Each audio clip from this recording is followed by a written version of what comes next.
Bonjour à tous, c'est Phoenix, le chef de l'équipe Rocheverse, et je suis ravi de vous accueillir dans cette nouvelle série de vidéos. Notre but est de vous faire sortir de votre grotte et de vous faire découvrir l'univers fascinant de fanbase présente sur internet.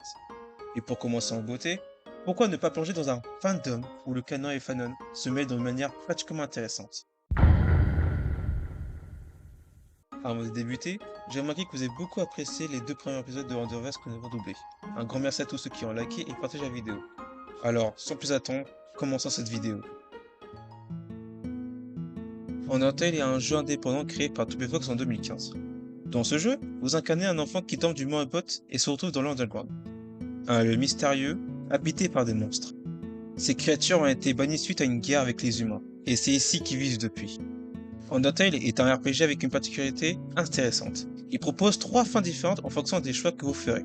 Vous pouvez suivre la voie neutre, en battant ou en épargnant les monstres, ou bien opter pour la voie pacifiste, en choisissant d'épargner tous les monstres que vous rencontrez. Cependant, il existe également une voie bien plus sombre, la route du génocide, où vous devrez éliminer tous les monstres sans exception. Pour ma part, c'est ma préférée. En raison de son gameplay innovant et de son scénario captivant, Undertale a su conquérir le cœur d'une communauté de fans très active et créative. Vous y trouvez de nombreux fanarts, des fangames, des fanfictions et même des séries d'animation inspirées de l'univers du jeu. Dans cette vidéo, nous allons plonger dans l'univers d'Undertale en mettant l'accent sur les univers alternatifs qui enrichissent encore plus Undertale.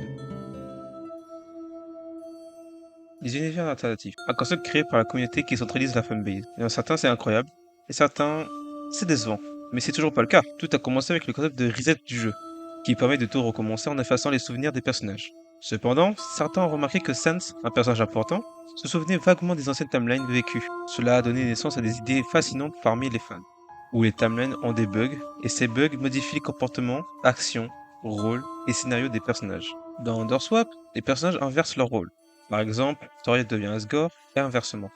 Dans Underfell, présente un univers sombre où tous les personnages sont devenus méchants et utilisent des mots vulgaires. Dans Dustale, Sans se souvient de tous les anciennes timelines et décide de tuer de nombreux monstres pour tenir du love, dans le but de devenir plus fort et d'exterminer l'humain. En plus des univers alternatifs, il existe aussi un multivers qui regroupe tous les univers. Et j'imagine que vous vous en doutez, il existe aussi des multivers alternatifs. Un Mixverse, un multivers où le personnage fusionne, donnant lieu à des combinaisons assez uniques. Et un Underverse, un multivers très populaire qui rassemble différents univers alternatifs. Bien sûr, allez regarder la vidéo, voilà, petite pub. Parmi eux, c'est les Saints qui se démarquent. C'est eux qui ont le plus de rôles importants pour le fandom. Saints Squelette suscite une réelle fascination car il est conscient de l'existence de d'autres timelines et figure parmi les personnages les plus puissants du jeu Undertale. Le contexte a donné naissance à une vaste gamme de Saints, chacun ayant sa propre histoire, comportement et rôle dans le multivers. Ixens, gardien des univers, n'a pas d'âme, en train de boire de l'encre pour avoir de l'émotion. Le rival de Ixens, Error Sans, destructeur des univers, et souffrant d'amnésie concernant son passé, mais ayant un objectif d'éradiquer tout ce qu'il trouve comme une anomalie. Bref, est un parasite. Voilà. Et il existe bien d'autres Sans plus ou moins importants, comme par exemple Fell Sans, Reaper Sans, Fail Sans, Geno Sans, et j'en passe. Il existe aussi des exceptions intéressantes, telles que Corfisk, un fruit jeté par Sans dans le corps, devenant ainsi un être coincé entre l'espace et le temps, et devient un omniprésent dans le multivers. Ces personnages interagissent entre eux, formant des amitiés, des groupes, et même des relations amoureuses. Parfois, ça donne des choses horribles. Les Delta Traveler et Don't Forget. Ces deux fangames utilisent des mécaniques incroyables qui dépassent même celles du jeu original. En particulier Don't Forget.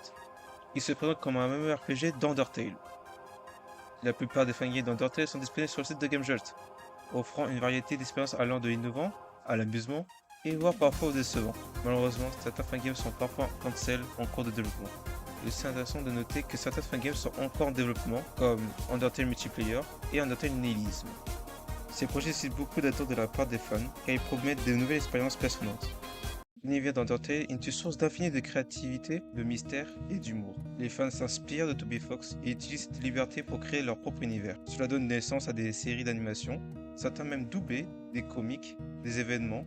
En résumé, l'univers d'Undertale offre une étoile fertile où les fans peuvent s'épanouir et contribuer à une communauté dynamique et créative, que ce soit par l'humour, les secrets ou les nouvelles histoires inventées. Fandom d'Undertale continue d'inspirer à détonner les personnes ignorantes. La vidéo est enfin finie et euh, il se passe quoi là? Pourquoi il fait tout noir?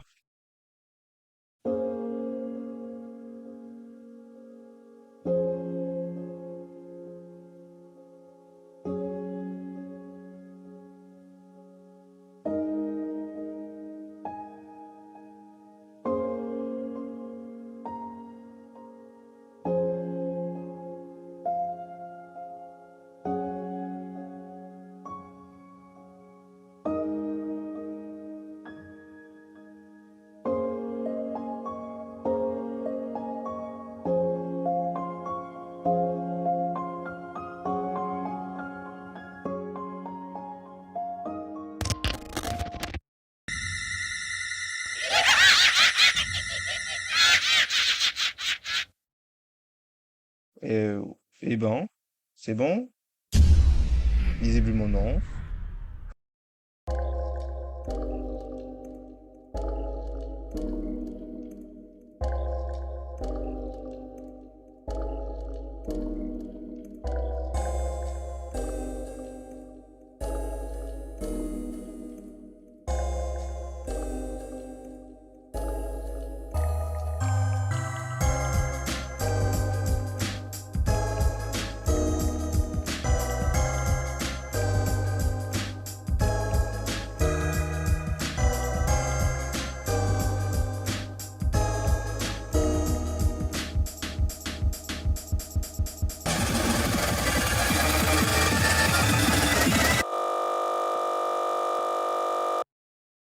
Je pense que vous avez compris. Les auditions sont enfin ouvertes pour Ena et Underverse. Les liens sont dans la description. Sur ce, abonnez-vous et likez. C'était Phoenix. À la prochaine.